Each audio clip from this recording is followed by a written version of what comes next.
Well, the Greater Lafayette Commerce is asking for the public's input on healthcare legislation, and Pauline Shen from the Tippecanoe County Health Department is here to tell us why. Thanks for being here this morning. Thank you for having me, Laura. Appreciate it. Well, this is a pretty big survey here. What is the point of this assessment? Is it to just get, the public's input? What's it for? The community health assessment is a systematic approach to looking at the broader needs for the local community.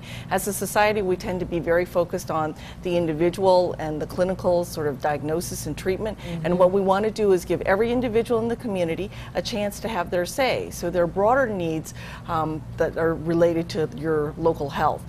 For instance, the choices that you make, behavior, right, diet, smoking, exercise, your environment, housing, education, socioeconomic. I mean, is there pollution, right? So healthcare is one of the choices that you get to make, right? Your primary doctor, right? Secondary care. So three of the four things you get to choose. The fourth one is your genetics, and you really don't get to choose that. I'm well aware of that one. Yeah, that's right. Well, in this assessment that people can do online, I mean, it asks everything from, like you said, is there pollution, what sort of education do you have, that sort of thing. But you want as many people in the community to sign up as possible. As long as you're 18 or older. Okay. It's anonymous. It's free. You can go to lots of different websites, and the URL is there. You can also scan it with your smartphone if you want. But you can go to the chamber. You can go to the Tippecanoe County Health Department.